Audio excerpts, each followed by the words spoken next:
Pasti teman-teman sudah tahu dan pernah melihat cuplikan foto tadi. Kasus tersebut menggemparkan media massa pada tahun 2025. Berbagai kalangan masyarakat menggunakan tagar Save Raja Ampat. Hal ini tentu berkaitan dengan pengerusakan dan pencemaran lingkungan. Tapi sebelum itu, perkenalkan saya Ananda Salatul Faiza, mahasiswa Fakultas Hukum Universitas Lambung Mangkurat yang akan menemani kalian dalam video ini. Pertama-tama, kita akan membahas apa itu deforestasi. Deforestasi adalah penghilangan permanen tutupan hutan untuk dialihfungsikan menjadi non-hutan seperti pertambangan, perkebunan sawit, hingga pemukiman. Lalu, apakah hal tersebut merupakan pengerusakan lingkungan dan menyebabkan pencemaran lingkungan?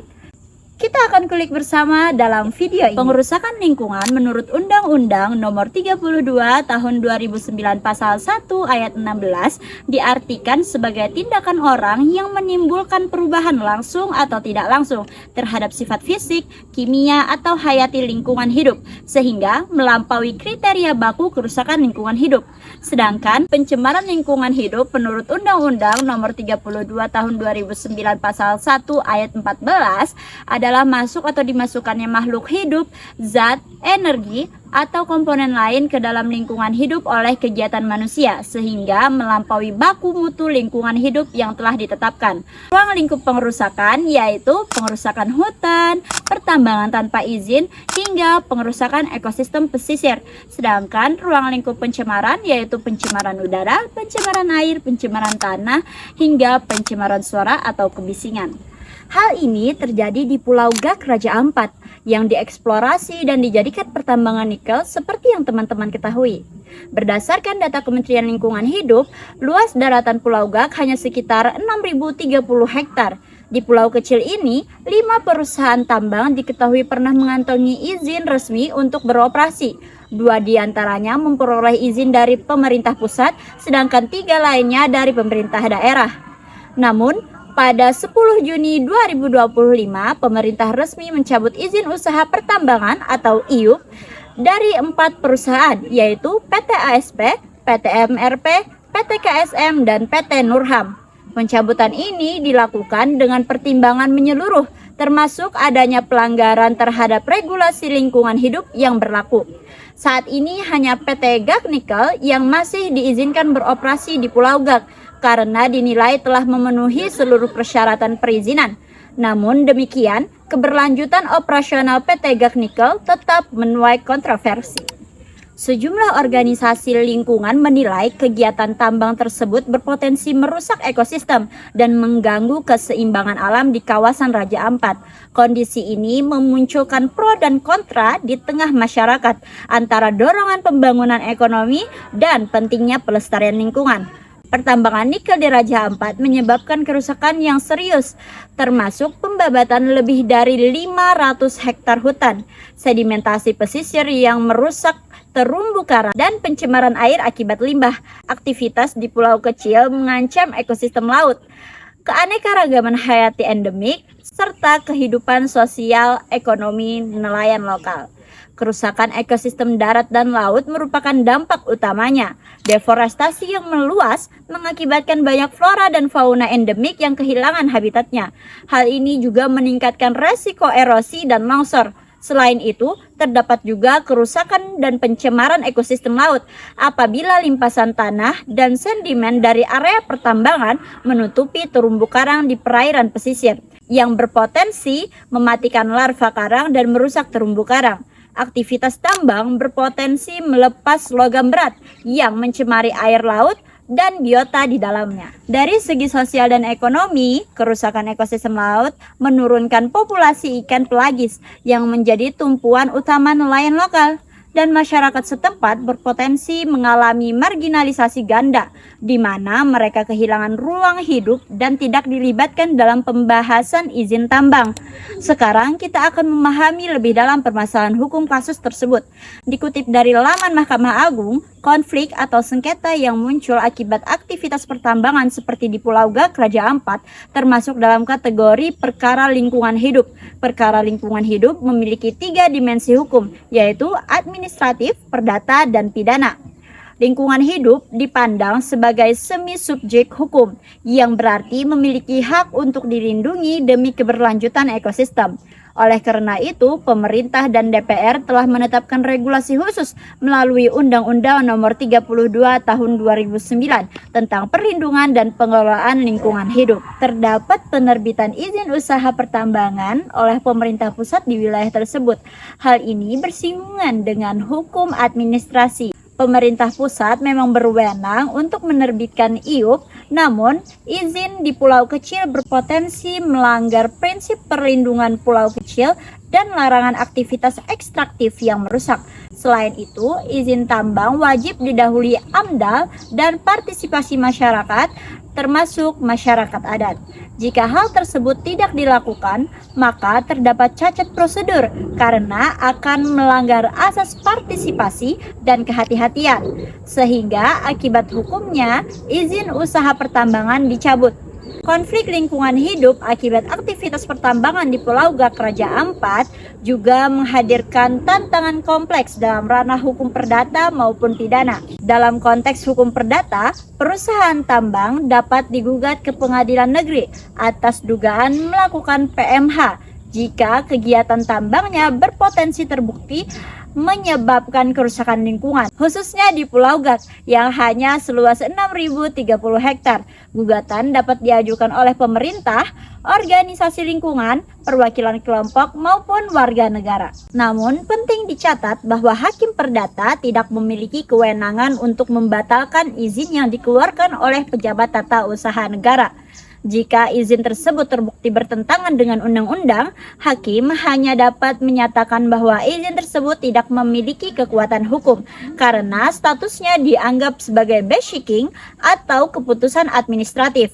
Dalam konteks hukum pidana, pelanggaran lingkungan hidup tergolong dalam hukum pidana administratif, yaitu tindak pidana yang berkaitan dengan pelanggaran atas regulasi administrasi negara. Selain UU PPLH, salah satu payung hukum yang penting adalah Undang-Undang Nomor 27 Tahun 2007 tentang pengelolaan wilayah pesisir dan pulau-pulau kecil. Dalam perkembangan hukum lingkungan di Indonesia, salah satu terobosan penting yang berpihak pada kepentingan pelestarian alam adalah adanya jaminan perlindungan hukum bagi individu maupun aktivitas lingkungan yang memperjuangkan hak atas lingkungan hidup yang baik dan sehat. Ketentuan ini diatur dalam pasal 66 Undang-Undang Nomor 32 Tahun 2009 tentang perlindungan dan pengelolaan lingkungan hidup atau UU PPLH. Pasal tersebut menegaskan siapapun yang memperjuangkan hak atas lingkungan hidup tidak dapat dituntut secara pidana maupun digugat secara perdata. Perlindungan ini semakin diperkuat melalui pasal 51 Peraturan Mahkamah Agung Nomor 1 Tahun 2023 yang menyatakan dalam hal penggugat adalah warga negara atau organisasi lingkungan hidup yang memperjuangkan lingkungan yang sehat, maka ia tidak dapat dikenakan tuntutan pidana atau gugatan perdata. Perlindungan ini menjadi sangat penting mengingat masih banyak kasus di lapangan di mana aktivis lingkungan yang melaporkan dugaan pencemaran atau kerusakan lingkungan justru menghadapi gugatan balik dari perusahaan, seringkali dengan tuduhan pencemaran nama baik atau penyebaran informasi palsu. Adanya pelanggaran yang dilakukan tentu bertolak belakang dengan prinsip hukum lingkungan, yaitu prinsip pembangunan berkelanjutan, prinsip kehati-hatian, prinsip pencegahan, prinsip pencemar membayar, prinsip partisipasi, dan prinsip keadilan antar generasi. Selain itu, dalam pelanggaran ini dapat menggunakan penyelesaian litigasi atau non-litigasi. Sebagaimana yang dijelaskan sebelumnya, masyarakat atau pihak yang merasa dirugikan dapat memilih jalur litigasi atau pengadilan, tetapi juga dapat dilakukan secara non-litigasi. Penyelesaian secara non-litigasi bisa dilakukan dengan melalui mediasi lingkungan, negosiasi, dan konsultasi publik, atau bahkan sanksi administrasi yang sudah dilakukan, yaitu pencabutan izin. Lalu, apa peran masyarakat dalam pengelolaan lingkungan? Peran masyarakat dalam pengelolaan lingkungan pada kasus pertambangan nikel di Indonesia seringkali menempatkan warga lokal sebagai pengawas, korban terdampak sekaligus agen perubahan yang menuntut rehabilitasi ekosistem. Dalam situasi di mana pertambangan nikel sering menimbulkan pencemaran air, udara, dan sedimentasi, masyarakat dapat melakukan aksi protes untuk menyuarakan dampak negatif. Masyarakat juga dapat menuntut tanggung jawab perusahaan untuk melakukan reboisasi atau rehabilitasi lahan pasca tambang guna mengembalikan fungsi ekosistem. Melihat dari asas hukum lingkungan dalam Undang-Undang Nomor 32 Tahun 2009 Pasal 2, terdapat 4 asas yang sangat berkaitan, yaitu asas tanggung jawab negara yang menjelaskan bahwa lingkungan hidup merupakan tanggung jawab negara. Maka apabila terjadi kerusakan yang diakibatkan oleh kebijakan pemerintah, negara harus memberikan kontribusi untuk perbaikan lingkungan dan sebagainya. Yang kedua, ada asas kelestarian dan keberlanjutan, di mana izin usaha pertambangan yang dikeluarkan pemerintah harus berpatok pada asas ini. Apakah pertambangan tersebut tidak merusak kelestarian alam, atau apakah jika pertambangan berlangsung lama akan menyebabkan kerugian lingkungan. Hal ini harus diperhatikan dan dipikirkan pemerintah sebelum memberikan izin pertambangan atau melakukan apapun di kawasan lingkungan. Ada juga asas partisipatif yang melibatkan masyarakat lokal yang hidup di sana, karena yang paling tahu akan lingkungan tersebut merupakan masyarakat lokal yang tinggal di sana. Apabila masyarakat lokal minim dilibatkan atau didengarkan dalam mengambil keputusan, maka asas ini tidak dilaksanakan dengan baik. Jangan lupa terdapat juga asas ekoregion. Asas ini merupakan asas penting yang menetapkan batas wilayah berdasarkan karakteristik ekosistem, iklim, flora, fauna, dan lain sebagainya. Dengan asas ini ada pembatasan pengelolaan sehingga ekosistem yang terjaga tidak tercemar atau rusak.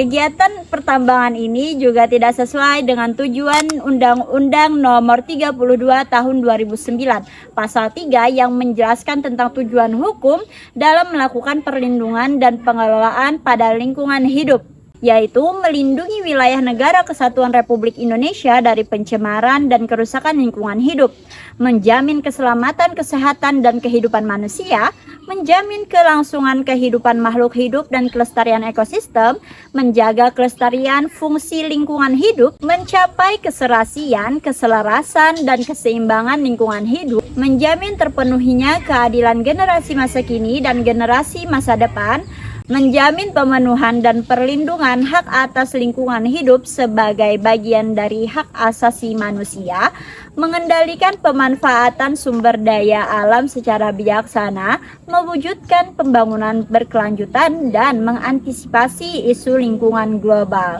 Baik, segitu saja yang bisa saya sampaikan. Mohon maaf apabila ada kesalahan. Saya pamit undur diri, sampai jumpa di lain kesempatan.